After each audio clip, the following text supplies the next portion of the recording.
Good morning. My name is Patricia Chambers, and I'm the Empowerment Program Director for Families Helping Families of Greater Baton Rouge.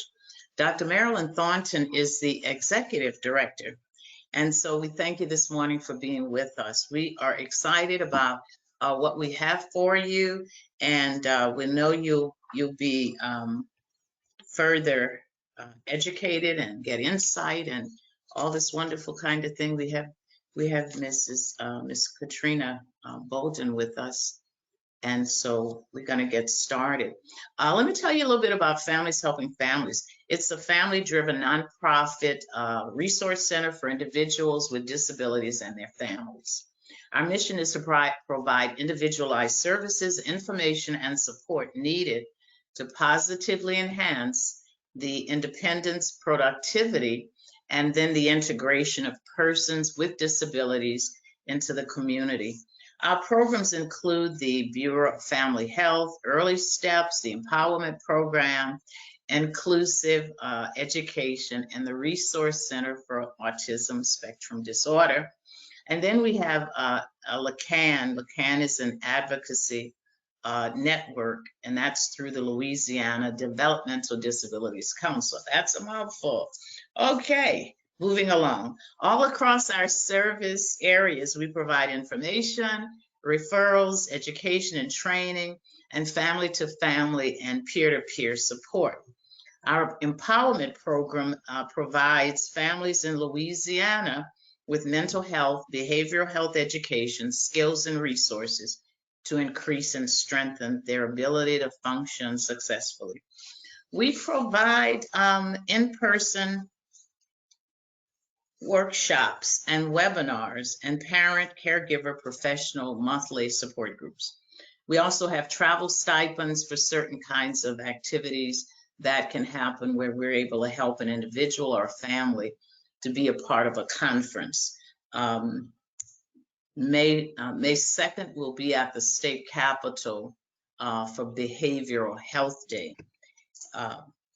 Please check your email, Facebook, Instagram, and Twitter pages for upcoming events, workshops, and conferences. And just a friendly reminder for upcoming empowerment program and family helping families events, these are as follows. Active for Autism is a wonderful and powerful day to be active and for autism. That sounds redundant, but we're just excited about it. It's going to be at Pennington Biomedical Center, and that's at 6400 Perkins Road, Baton Rouge, 70807. And that's from 8 to 12. And I think we have over 400 or 500 runners, and there'll be those walking as well, and just a lot of information, a really great and fun time. And I mentioned Behavioral Health Day already. We'll be at the Louisiana State Capitol at 8 a.m. You want to please visit, again, the website to get all the information that you need about everything that's going on. During today's training, we'll discuss proactive behavioral health crisis planning. And our presenter is Ms. Katrina Boden from Superior Counseling Services, LLC. And she is the Executive Director of Superior Counseling Services. She's also a telehealth provider. She's been doing that since 2018 in the Shreveport area, Ruston area, and Farmerville. She's a lifetime teaching certificate. She has a teaching certificate from the Louisiana, state of Louisiana, Department of Education. From Grambling University, she has a master's in elementary education, and she's a reading specialist and a bachelor's in elementary education as well. For speaking engagements, you might contact her at Superior Business Services, and the area code is 318-470-8182. So we look forward to receiving what she has to offer here today, and we are sure that it's going to help all of us. Thank you so much for being here, Ms. Katrina Boden. And just a reminder, during the presentation, we will be accepting questions. At the end of the presentation, you are allowed to use your mic if you have any additional questions that you want to ask. Okay, sounds like we're set to get started. All right, well, we are ready, and welcome everyone to Proactive Behavioral Health Crisis Planning. This is going to be a nice, eventful presentation. I'm very interactive, so I want you all to be involved with me. I'll be asking you questions throughout the presentation. So I would love for you to use the chat feature, put your answers in the chat. I also need you to, if you can, grab your paper, some pen or a pencil, or if you're technologically savvy, you can use your computer, because I'm going to have you typing some things or writing some things out for me. We are going to create a crisis plan during this call, something that you can use. If you would do me a favor, in the chat, so we can figure out where the chat button is and get you familiar and get your fingers clicking, I want you to let me know if you're a parent or if you're a professional, like if you work in the mental health rehab field or if you're a parent. And then we can go to the next slide.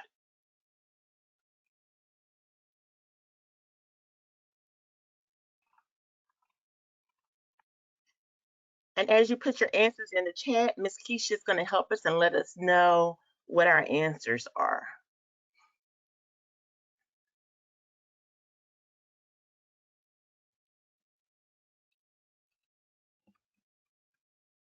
Ms. Keisha, you can go to the next slide, please.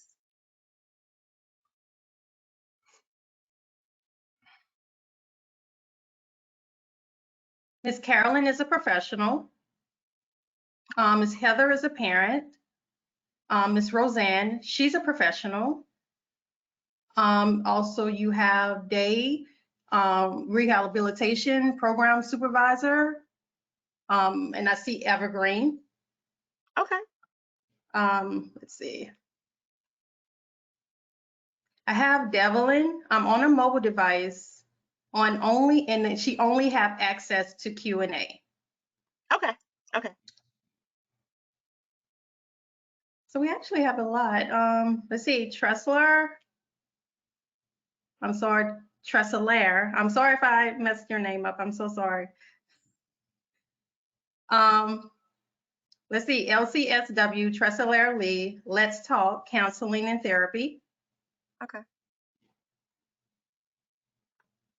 Okay, so it seems like we have a good mixture. Yes, we do. All right, so let's go ahead on.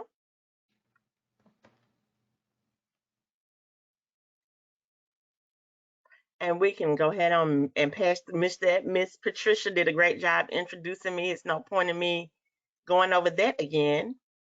So our agenda for today is, what is a crisis? We're going to talk about what's a crisis, the crisis triggers, what's a crisis plan, how do we create a crisis plan? I'll show you sample crisis plans. We'll talk about how many crisis plans are needed, and then we'll have a summary, okay? So what is a crisis? Here we go again with this typing. What do you think a crisis is?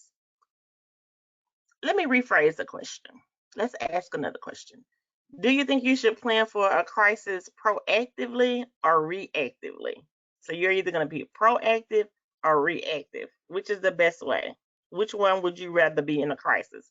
Proactive, knowing what's going to happen, or reactive, trying to figure it out while you're doing it?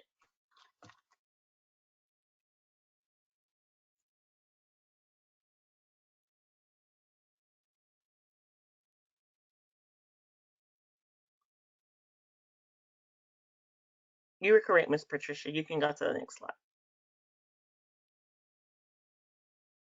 Miss Keisha.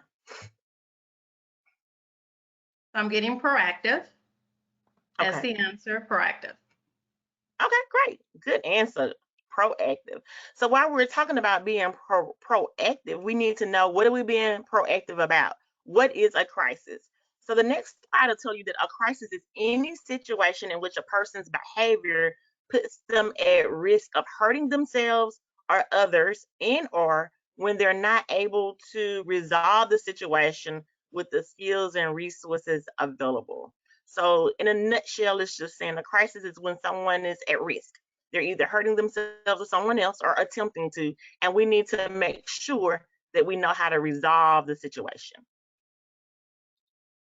So what are crisis triggers? Many things can lead to a mental health crisis. Increased stress, physical illness, that's on the next slide, problems at work or school, changes in family situations, trauma, violence, go back, in the community or substance use may trigger an increase in behaviors, thank you, or systems that lead to a crisis. These issues are difficult for everyone, but they can be especially hard for someone living with a mental health illness. Okay, so what are these triggers? They're going to be home or environmental triggers. What type of triggers are those? What can happen at home or in the environment that will put someone into a crisis? Some examples could be changes in family structure, changes in relationships, like losing a boyfriend or a girlfriend, a partner, a spouse, a loss of a pet, someone, a family member, someone that we lose to death, or relocation, strained relationships with roommates or loved ones, changes in friendships, fights or arguments with people that you love or care about, any type of trauma or violence, and you know what? Poverty may be a trigger for a crisis. So the next slide says there are other type of triggers like school work triggers. Now, those school work triggers, I know a lot of professionals and parents on here, so I know we can think of some work triggers, right? Worrying about upcoming projects or tasks could be a trigger.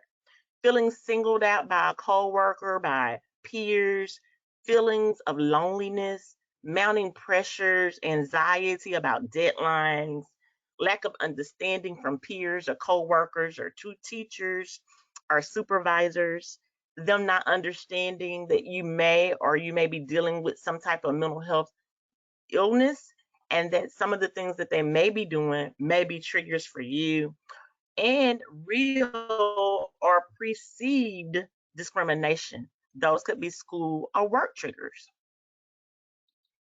Other triggers from the next slide will tell you that other triggers can cause a crisis. And those triggers could be maybe missing doses of your medication or maybe not taking your meds at all.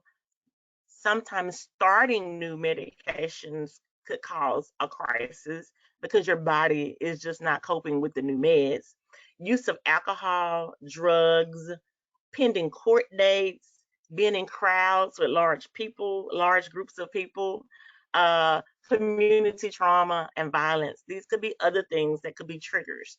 So I just gave some homework and just other triggers.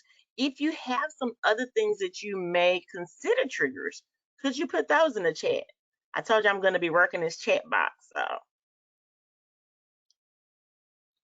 what could be some other triggers? Miss Carolyn said bad weather. Yes, that's a good one.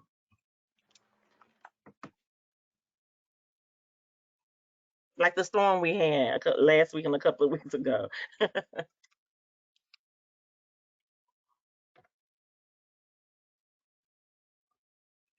Devlin Okay, so said people. people, yes, yes, Egypt said not getting what we want is a trigger. yes, it can be. It can be a trigger.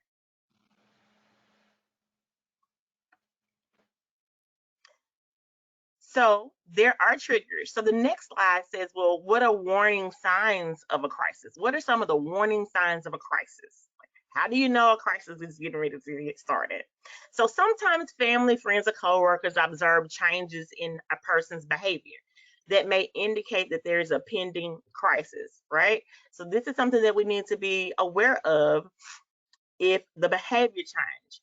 Other times, the crisis comes suddenly without a warning, just like the weather. It comes sudden and then it may send us into a crisis. So we don't have any proactive or anything that's letting us know that that trigger is coming to precede a crisis.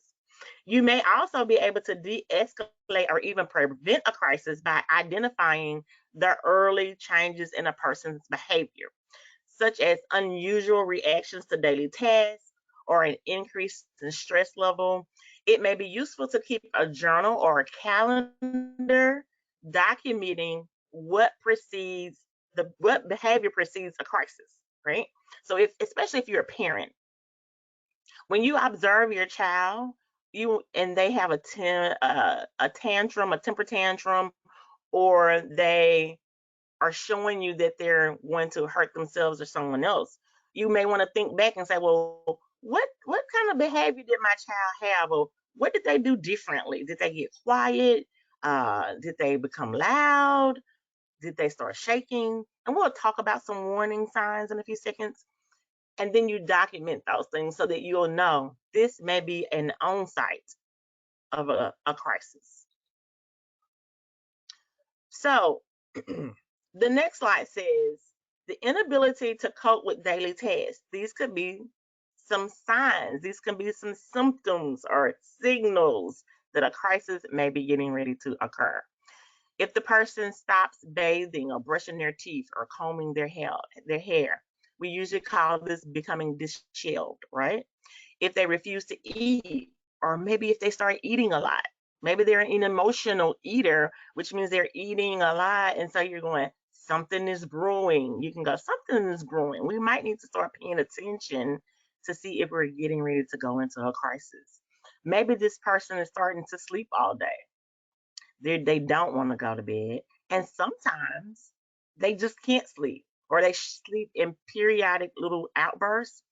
The opposite of that also happens, where the person will sleep all day, right? Or never sleep. So you can do either one of those. You just have to know your person, the person that you're living with, your child, or your partner. The next slide says there may be a rapid mood swing. Okay. It can be increased energy levels, unable to stay still, pacing, if they're getting up and they're walking around, or they're getting up and they're going outside a lot and coming back in. They hear different things and they come back in. Suddenly depressed, they're withdrawn, they don't want to talk. Remember, it goes with the sleeping. They may be isolating, or it could be the complete opposite. They could suddenly be happy, right? Super happy, just so joyous that it's just unbelievable. Why are you so happy? Um, this could be the calm after a period of depression. So remember, we have to be able to recognize these symptoms, which means you have to know the person that, and we're going to call this person your loved one. If you're living with them, if it's your child, or if it's a coworker, today we'll just call them a loved one, okay? The next slide says increased agitation may be a signal that someone's getting ready to go into a crisis. They're making verbal threats, violent, out of control behavior. They may be destroying property. They may have inappropriate language. These may be signals of a crisis that's on the rise. The next thing would be displays abusive behavior. The next slide says that they may hurt others. They may start cutting themselves or burning or doing anything else that causes self injury to their bodies. They may start drinking more or using drugs. Okay. So, another sign, a category of signs that may lead to a crisis on the next slide would be that they lose touch with reality, psychosis. They're unable to recognize family or friends. They have increasingly strange ideas, confused and disorganized, thinks that there is someone that they're not, does not understand what people are saying, so the cognition is off, maybe hearing voices, seeing things that are not there. Okay, so they're losing touch with reality. So anytime you see any of these symptoms, you know, I need to start paying attention. I need to be on alert because something may be happening. The next slide says that they may isolate from school, work, family, or friends. So now they have a decreased interest in their usual recreational activities. So your child normally will go outside and play basketball every day after school, and now they could care less about basketball. They don't want to go outside. They don't want to play. They don't even want to watch it on television. So they're not interested at all. They may change their friends, right? They may say, I don't want to go to school, or I don't want to go to work. My stomach hurts. My head hurts. So I can't attend these daily functions that I normally go to every day, which is unusual. So you know that this may be a sign of a crisis. Another thing that you have to look for, according to the next slide, is unexplained physical symptoms, right? I just talked about some of those because they kind of work hand in hand. Facial expressions look different. So they may have an increase in headaches or stomach aches, and they may complain that they don't feel well. So these are all the signs that a crisis may be brewing. So today we're talking about the crisis plan. So we just talked about the symptoms. We know that the crisis may be coming. So what do we do when we see that these symptoms are there? We need to have a crisis plan to figure out the next steps. And we always want to be proactive in that. The next slide. We're going to talk about what is a crisis safety plan. So the definition tells us on the next slide that a mental health crisis plan is a plan of action that's made before a crisis occurs, before, proactively, before it occurs, not during the crisis, not after the crisis. This is made before, so you and the people in your support system, you know what to do when the emergency comes up. Okay, you already have a plan of action. Your loved one knows what the plan is, and the people in your support system, they know what the plan is. What are we going to do to keep our loved one in the least restrictive environment, which means we do not want them going to jail. We don't want them going to the hospital. We want to keep them in the least restrictive environment, which may be a neighbor's house, another room, a relative's home. It may be the library. There are a list of places that we're going to talk about later on where they could be safe havens for your loved one. So now let's look at what are the types of crisis plans. On the next slide, it says there are several different types of crisis plans. They are used for several different reasons. We're going to talk about 3 of them today. Okay. The first one is called the Joint Crisis Plan. That's the next slide. It's a joint crisis plan. So this is a psychiatric advanced statement that describes how to recognize early signs of crisis and how to manage the crisis. This is done with the family and any agency, school, or institution, we'll call them school, hospital, a church, anyone that the loved one is involved in, that we can sit down together and create a crisis plan together. The next one, it will include, on the next slide, it tells you it includes the crisis triggers, the crisis manifestations, and strategies, okay? These are the 3 most important things that are on this crisis. What might cause the crisis, which will be the triggers. What symptoms and behaviors are the person displaying in their mental health crisis? And what are the strategies we're going to use to deal with the crisis to keep our loved one in the least restrictive environment? The next slide says that there's another type of crisis plan, which is a psychiatric advanced directive. Now, we use these a lot for adults in mental health rehab, okay? We call them PADs. Now, PADs are legal documents that allow someone to act on your behalf. So on your loved one's behalf, the PAD will say, this person can act on my behalf. Typically, you'll write the PAD when you're not in a crisis, detailing everything you want for your treatment if it becomes unable for you to make the choices or unable for your loved one to make their choices. So remember, I said most of the time we use these for adults. So if it's an adult and we may have to take them out of the home, maybe to a relatives or to the hospital, then these are the people that are going to take care of my pets, my children, make sure that my house is locked up, that my family members know where I am, right? These people are going to know what the diagnosis is, what hospital you want to go to, um, again, what you're going to do with the people in your family that you're responsible for, who's going to call your job and let them know that you won't be coming in for the next few days because you are sick. Okay, you like the word that you're not in the hospital, that you're not in a mental health hospital, but you won't be able to make it to work because you're sick. Okay, so if you have a severe mental health condition and you have people that depend on you and you've been through crises before, then we always want to make sure that we have a pad in place so that your life can continue after you have resolved the issue that you're facing at that time. So whatever crisis you're in, you won't lose everything. People won't become disrupted because you have directions for your life. The next one is a wellness recovery plan. That's on the next slide. This plan helps your support team create a plan for your overall mental health care in and out of crisis and how to avoid future emergencies. This plan may involve a list of wellness tools, a daily routine, your stressors, early warning signs of a crisis, or your symptoms worsening. It includes the crisis plan and it has a post crisis plan as well. So this is a whole recovery action plan.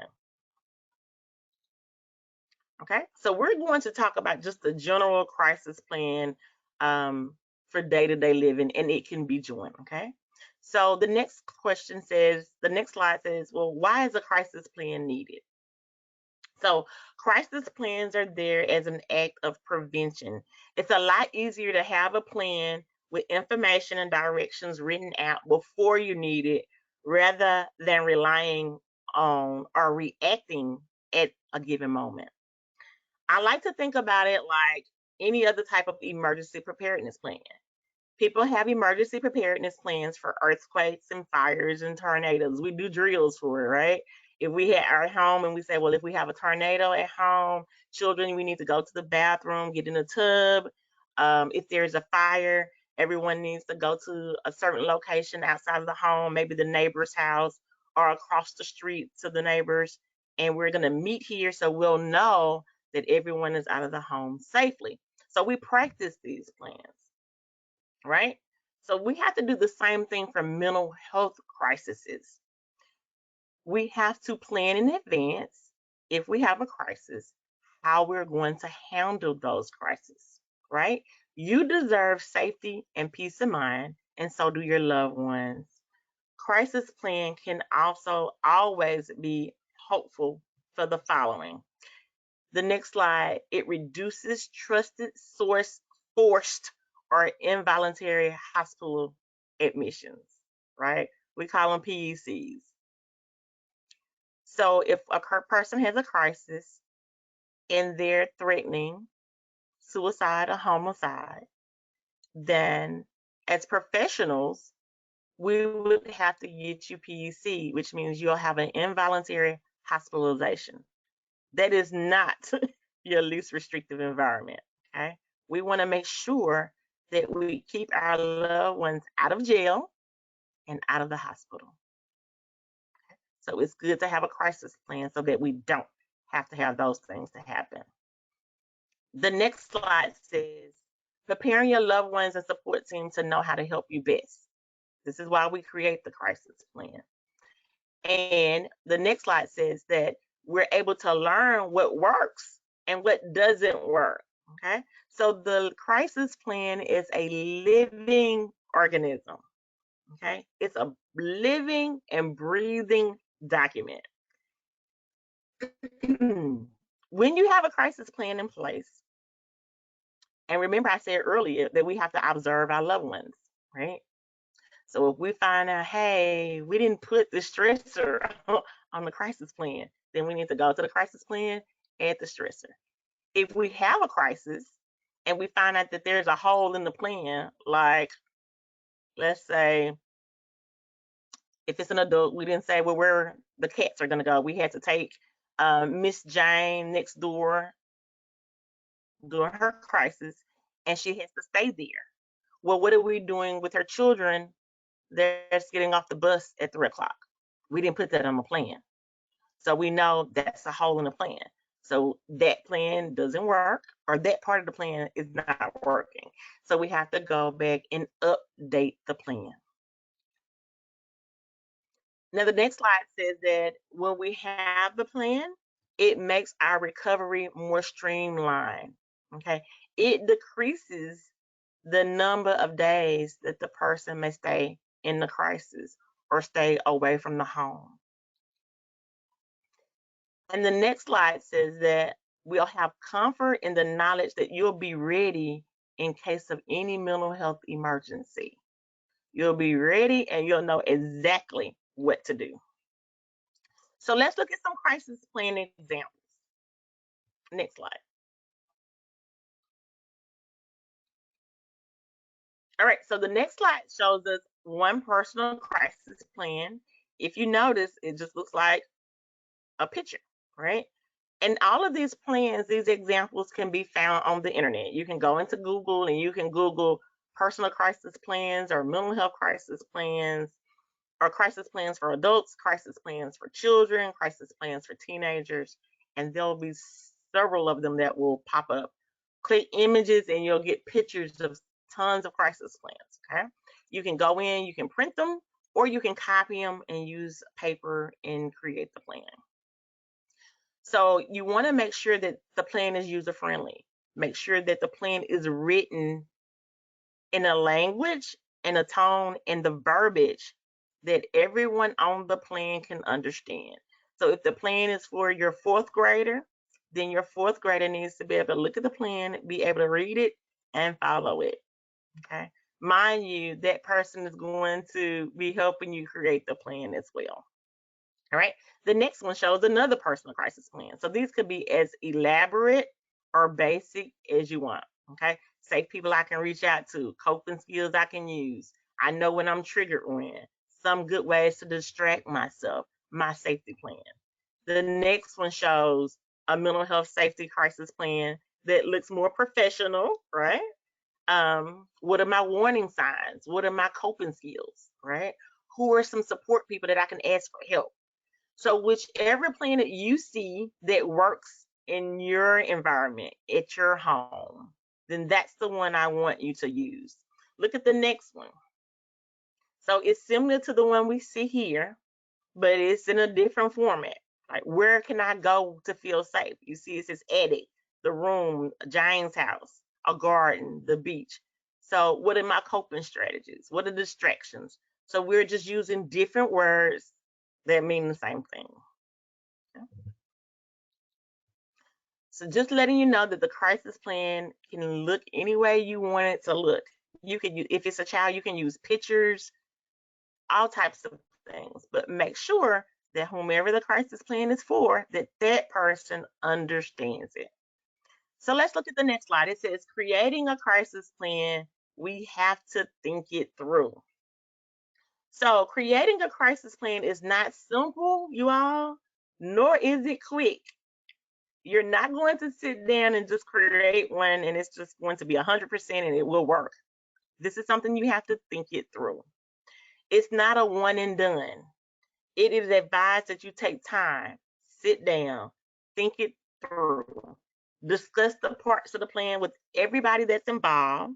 This includes your family members, professionals, and anybody else that may be involved in your loved one's life or may be willing to help in a crisis.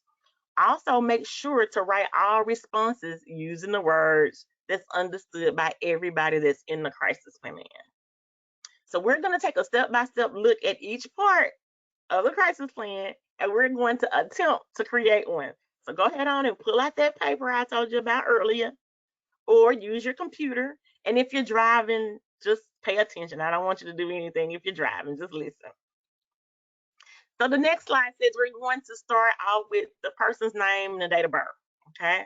You're going to make sure that we're using identifying information that the plan is being created for. It may also include the medications taken, any allergies, any medications that cannot be taken, like anything that they're allergic to, as far as meds. So medicines they cannot take that they're allergic to, you may want to put those things on there. So anything that you think that's very important in identifying the person that the crisis plan is for. The next sign says we're going to talk about the warning signs. So you're going to write down, so if you're a parent, I need you to write down your child's name and their date of birth on your paper. If you're a professional, you can just make up a name, or if you have someone that's on your caseload that you just want to practice with, you can just put their name and a date of birth. Okay. Now on this slide, we're gonna click to get these answers. Right. I have a So question. warning sign. Yes. I have a question. The question is, do you have any recommendations on creating a crisis plan for nonverbal clients? Some of our residents have outbursts and it can be difficult to communicate with them to figure out what's going on with them or how to help them. Okay. That's a very good question. So what I would do, so now you put my professional hat on, right? So they're nonverbal. So that means you're really going to have to talk to the people that's involved in that person's life. Okay. So you're going to bring in relatives, the parents, siblings, other coworkers or teachers. If this person is a student, then you're bringing in other teachers, paraprofessionals, anyone that has observed or dealt with this person before. Okay. Then you all are going to just have a think tank meeting and say, hey, we're going to call the young person Johnny. Okay. Johnny's had a crisis before. Everybody at the table, I need you all to think about what were some of the warning signs that Johnny had before he had the outburst or before he had this bad situation to happen, before the crisis. So everyone will talk about, you do a round table discussion that says, well, he did this, one day he did that, I've seen him display this type of behavior. Okay. And you'll do the crisis plan that way. So you'll just use everyone around you. Now, if he's nonverbal, then can he write? Right? If he can write, then give him paper. And you'll ask the question, what is a warning sign? How do you feel, or how does your body feel before you get ready to have this crisis situation or this outbreak? And let them write or draw. Did that answer your question, or you need some more detail?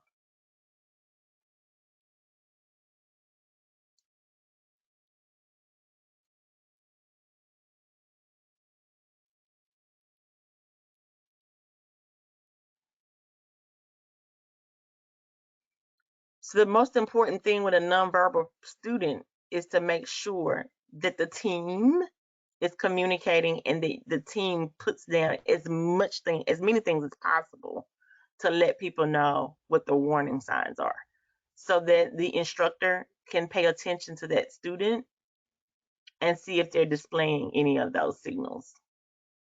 Okay. And everyone has a warning sign. We all have them. Okay. So let's look at some other warning signs. So now you put the name and the date, and we're putting warning signs on our paper. Okay. Think about the person that you're writing this crisis plan for. Hopefully it's your child.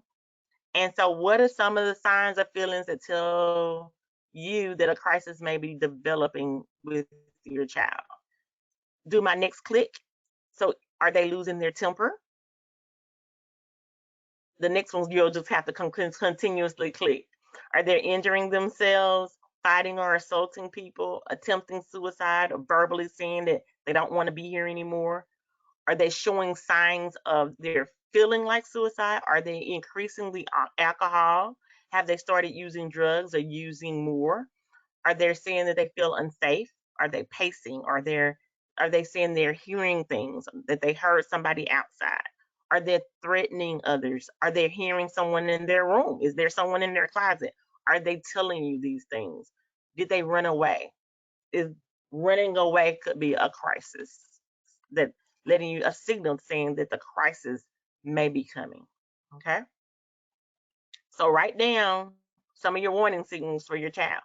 Now, your warning signals might not be the ones on the screen. Okay. You know your child better than anyone, or your student. So write down what you think some of the warning signs are.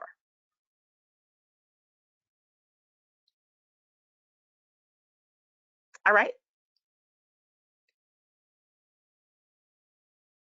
Let's look at the next slide. Here's some more warning signs. You ready? So the next set of warnings are the ones at the bottom that says that they may be sweating, it may be red faced, acting hyper, being rude, eating more, singing inappropriately, laughing inappropriately, breathing hard, swearing and pacing, becoming very quiet, hearing, making loud voice, having a loud voice. They may be fidgeting, bouncing legs. You see all these choices. These are some good choices, you all. Are they rocking? I've seen that a lot when a crisis is getting ready to occur. The person will just start rocking. Okay. Are they clenching their fists? Are they becoming disheveled? Someone that's always neat and tidy and well groomed, and now they walked out of the house and you can tell they didn't comb their hair or brush their teeth, they didn't wash their face. So these could be your warning signs. Put your down some. Now you see this one, these have check boxes next to them. So you can find a crisis plan online that just has check boxes, and you can just go in and check the boxes. And then they'll have a other spot where you put down other items that may be warning signs for your loved one. All right, let's look at the next one. What are the coping strategies? What things can you do to help them manage the crisis? Look at the list. Okay. So I see that you may be entering a crisis. Now, you don't have to tell your loved one that, right? I see you're getting ready to get into a crisis. You don't have to say it, but you can just start making suggestions, right? I see that hey, why don't we go listen to some soft music? Let's spend the next hour listening to soft music. And then you take your loved one and y'all listen to soft music or music that you like, maybe the oldies, the goodies and oldies, right? You listen and you sing, and then maybe you can start talking through what may be happening, why the crisis may be occurring or getting ready to occur, right? Maybe we need to read stories or do chores, or maybe we can go walking or go to the gym. So, what could be a coping strategy to manage the crisis? Remember, we're trying to keep our loved one in the least restrictive environment. So if we see a crisis that's coming and we can fend off the crisis by taking them to the gym and we exercise and we talk through the issue that's going on, then guess what? We can eliminate the crisis. So look at the list, or you think what could be some coping strategies to mitigate the crisis. Write that on your paper. So you should have coping strategies and write some coping strategies.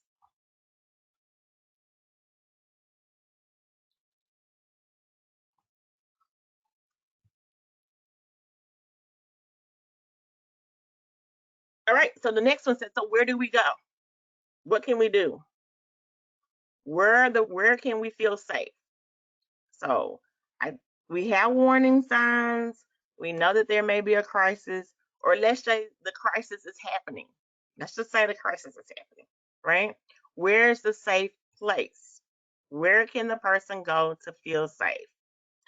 We like to use this example a lot, especially with our teenagers in MHR, because the parents and the teenagers usually get into it, or they're not agreeing on something, and they may be headed to physical issues, right? Physical altercations, right? So we want to eliminate that. We don't want parents and children fighting.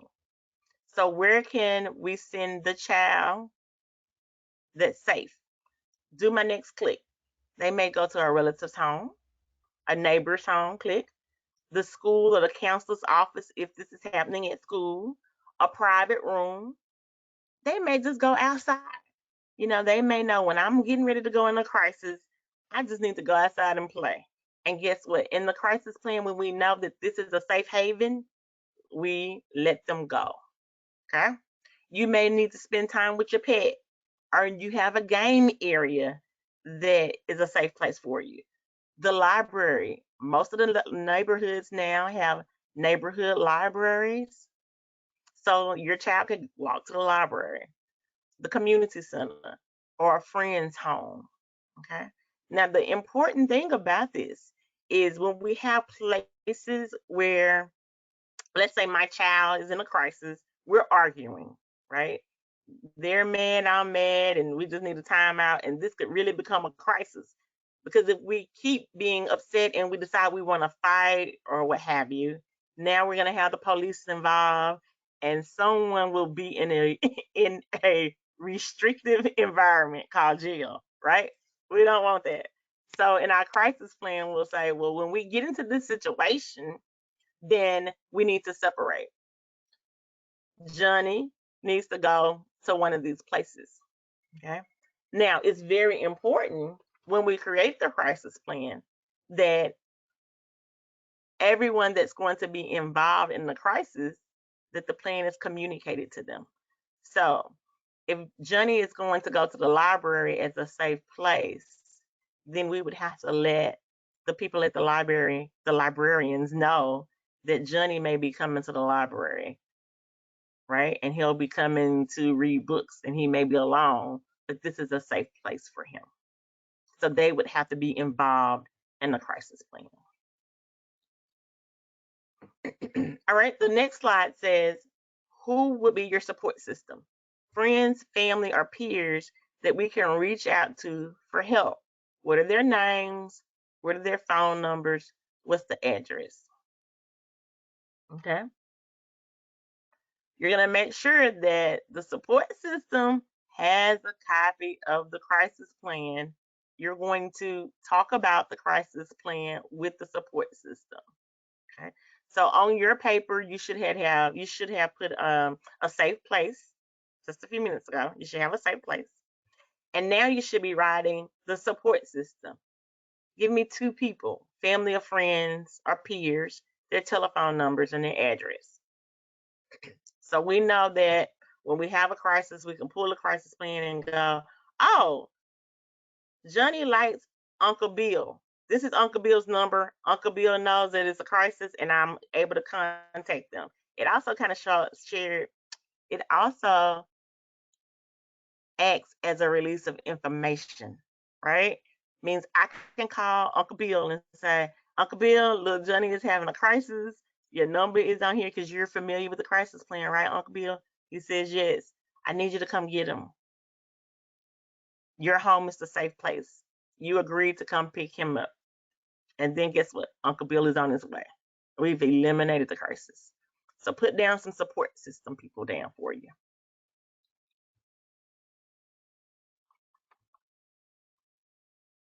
All right, so the next slide says, well, who are the professionals that are involved with my child? Okay, who can I contact in a crisis that already knows my child's behavior and is familiar with de-escalation? Okay, so if your child is involved in a mental health rehab agency, you make sure that you include these people, their names, their telephone numbers on the plan. You can also include their cell phone numbers. So not just the office number, but the cell phone number or their Google number. A lot of the MHRs are using Google numbers for their personal workers, right? You also can include 911. Everyone would know that if the crisis escalates to a point where officials like the police need to get involved, then we know to call 911.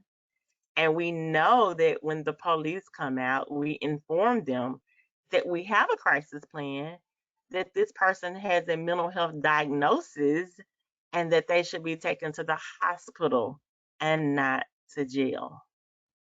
Okay. I will repeat that. This is very, very important. Okay. If you have a loved one that has a mental health diagnosis and they're in a crisis, let's say they're fighting at the home and they maybe threaten someone, okay, you will call 911. You will let them know that Johnny is my child or my brother or my spouse, right? We're in a crisis. He has a mental health diagnosis and he needs to be taken to the hospital. Why is that important? I want you to put it in the chat. Why do you think it's important that we communicate this information with the 911 operator?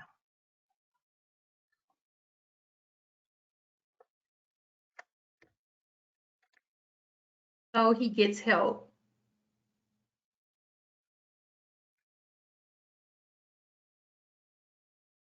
Do we have any other answers?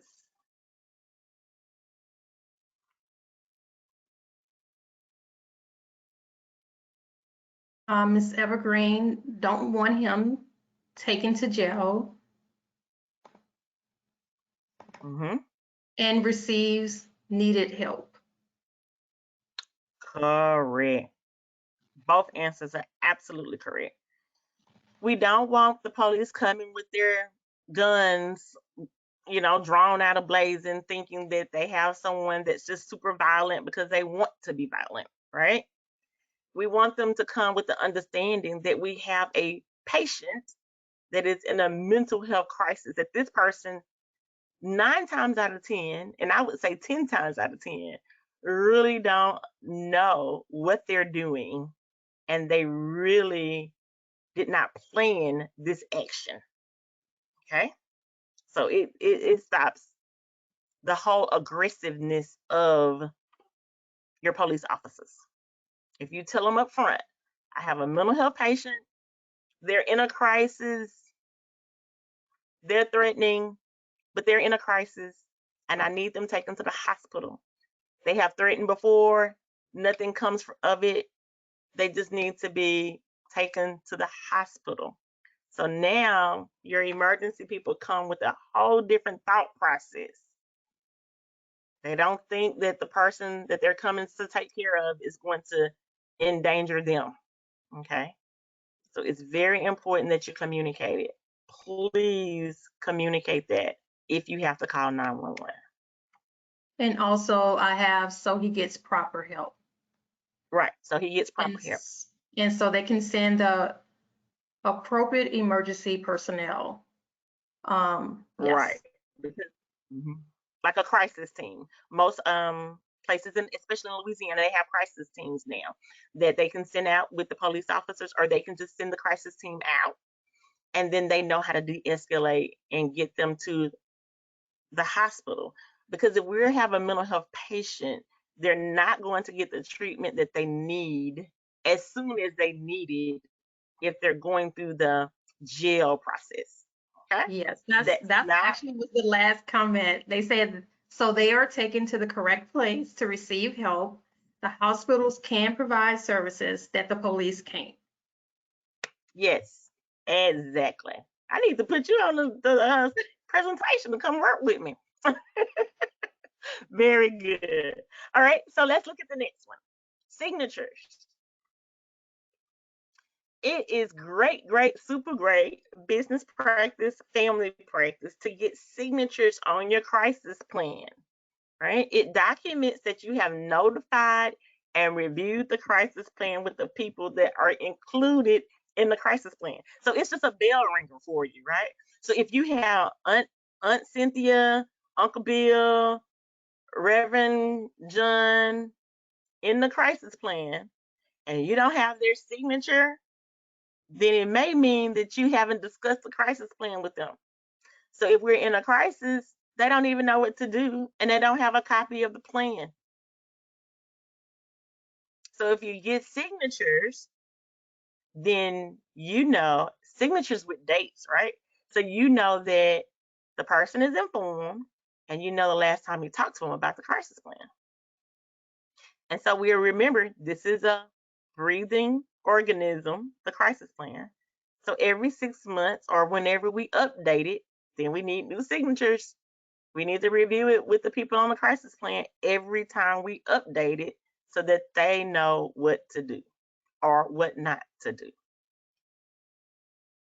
All right. So how many of you have a basic crisis plan written down right now on your level one? Put a 1 in the chat if you actually did the exercise with me. And then Miss Keisha, I want you to tell me if I have more ones, and put a 0 if you didn't do it. So I need to know if I have more ones or more zeros.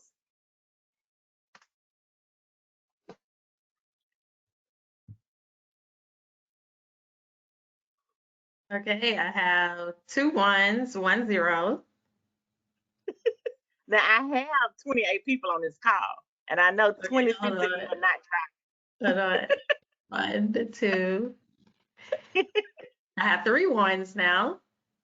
okay.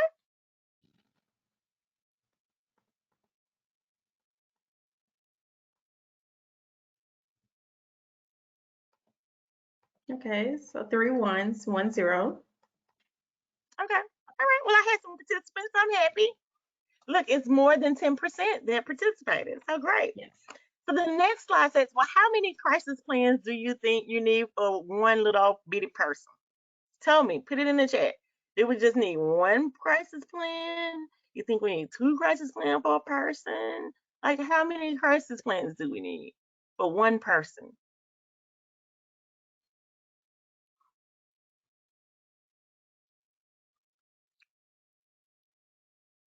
Or you Miss may have Carolyn said, words.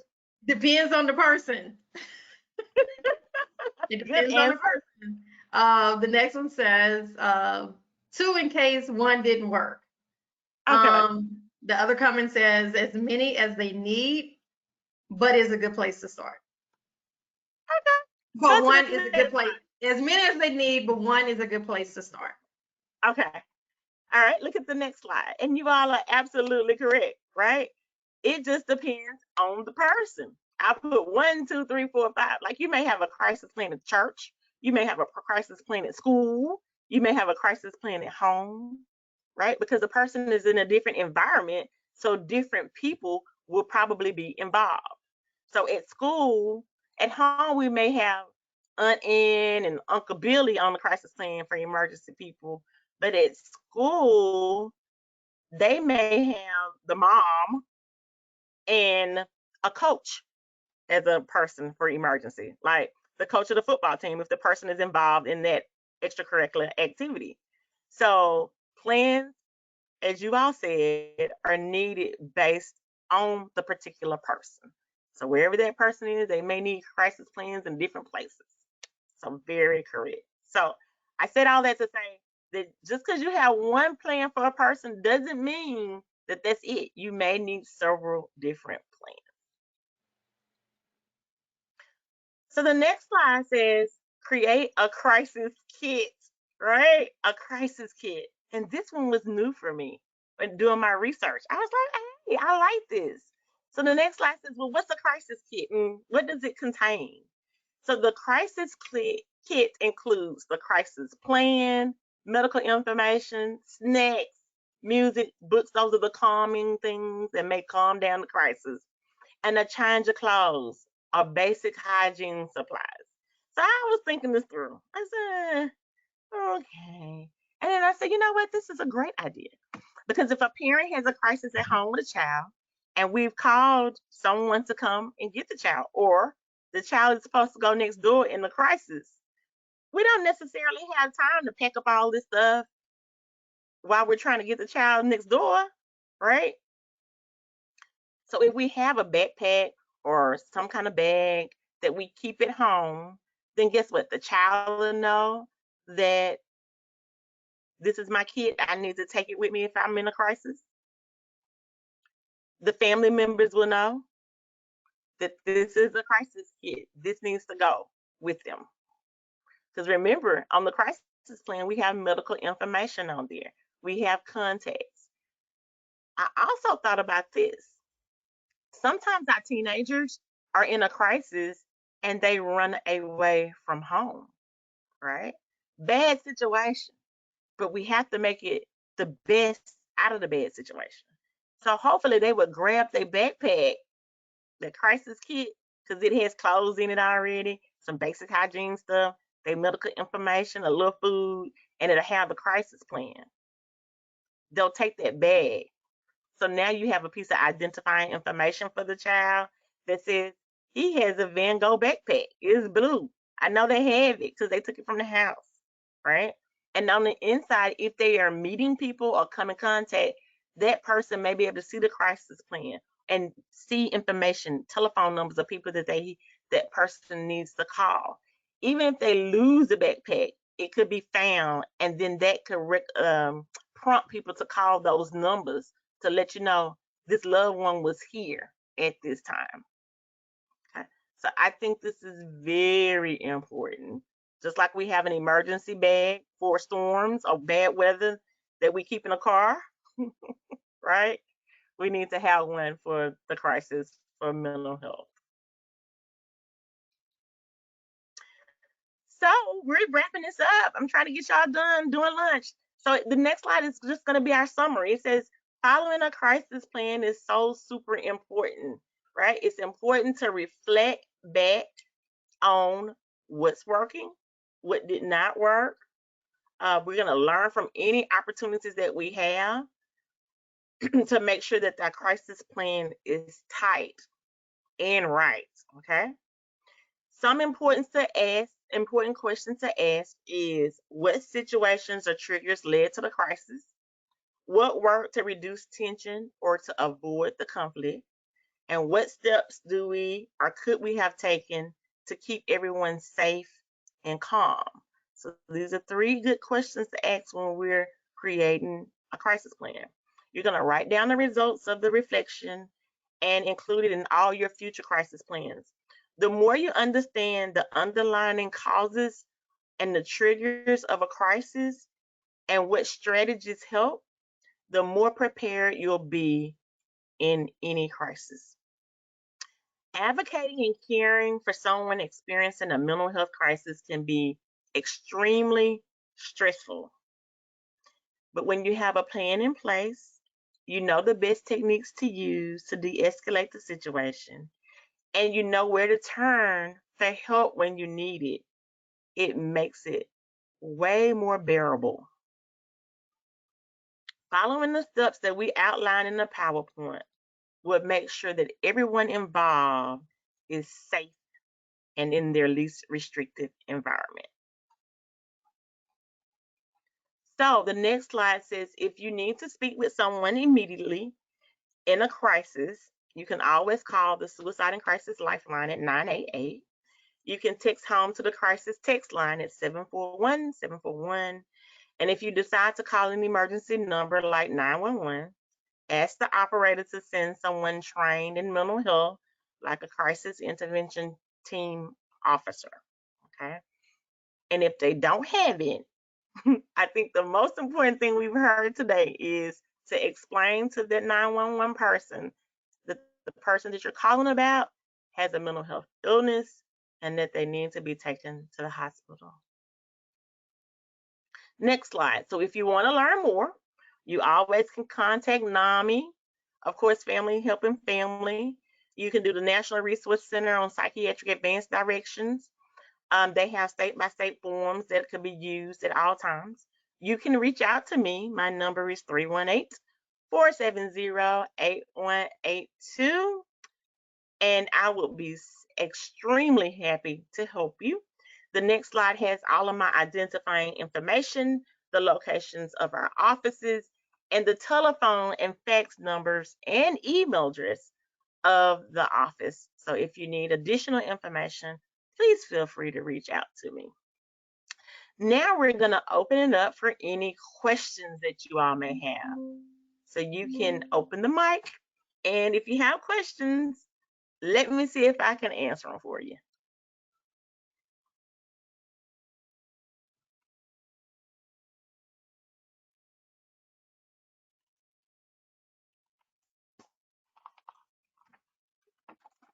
Any questions, Miss Keisha?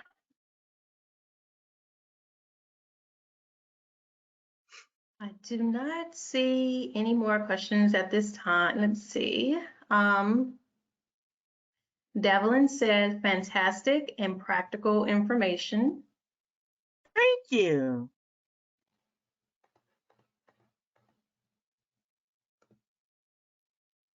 Also, I have never thought about any of this, would have been helpful in the past. Thank you. You're welcome. And Nico, I did forget about you. He said 2 or more crisis plan. You're right, exactly. And And you know, then, when you say yes. when you say that at church, we had a crisis at church one day, and I was like, we don't have a crisis plan for this baby, and we didn't. So that's something you have to think about. Where does your child spend a lot of time outside of you? And then you want to make sure to communicate that information with the adults there and have a plan in place. Because sometimes they can't always contact the parent when they need to.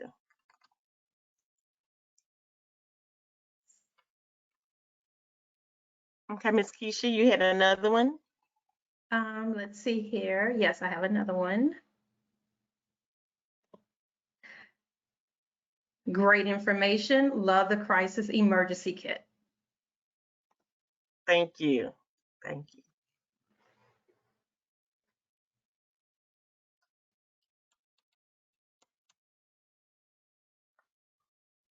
Let's see, I have another one.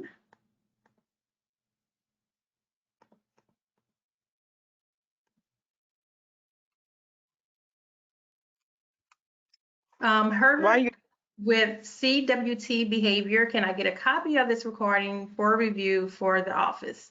Yes, sir. I will be sending every attendee the recording of the presentation today. And you all, when you get this, add to that. I just thought of this, right? Leaving a live organism document, right? This is a live breathing document. And I just thought of this. So in that emergency kit, the crisis emergency kit, you all, let's add something in there that brings an emotional value to the kid, right? So if it's your child, I would love for you to stick something in the bag, maybe a drawing that you all did together, or a note to your baby that says, hey, I love you, I know we're going through something right now, but I just want you to be safe. Some type of note that they can read that assures them that they have somebody in their corner that loves them and wants the best for them. I think that's going to be very important. I'm adding it to the slide that we put something like that in that kit. Okay. And we have another comment. Ms. Augustine said, you did a great job. I learned a lot of information. Thank you greatly. You're welcome. Thank you for attending. Ms. Wallace, good webinar. Thank you. You're welcome. You're welcome.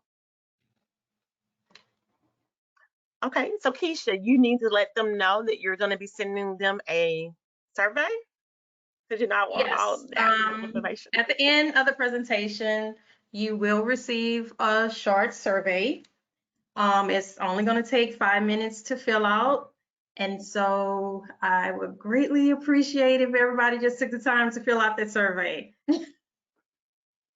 Yes, ma'am. And you have plenty of time because you had to 12:30 for the webinar and we finished early. So I need you to finish that, do the survey for us real quick. And Courtney, she said, thanks for the great information. You're welcome.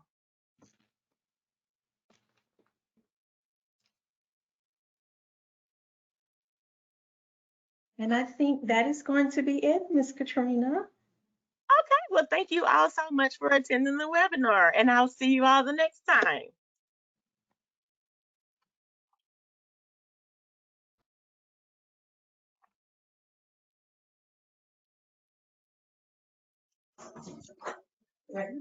Mm-hmm. This one. Let's see. All right, we have received some great information. Someone earlier mentioned very practical and very rooted and grounded in love and care for the loved one that we've been talking about. And so we thank Miss Katrina Boden for being with us today. Please visit our website and our Facebook page to obtain more information about webinars and in-person training and that kind of thing. Also, there's a survey at the end that was mentioned already. Take a bit of time to do that. It won't take long at all. We thank you again for attending the webinar today. It's been our honor to have you. On behalf of families, helping families of Greater Baton Rouge, Dr. Marilyn Thornton as well. We appreciate your taking the time, and we hope to see you at our next training. Please keep visiting the websites, Facebook, email, Instagram, Twitter, so on and so forth. Listen, thank you so very much. Have a great, great day. Take care. Bye-bye. Bye now.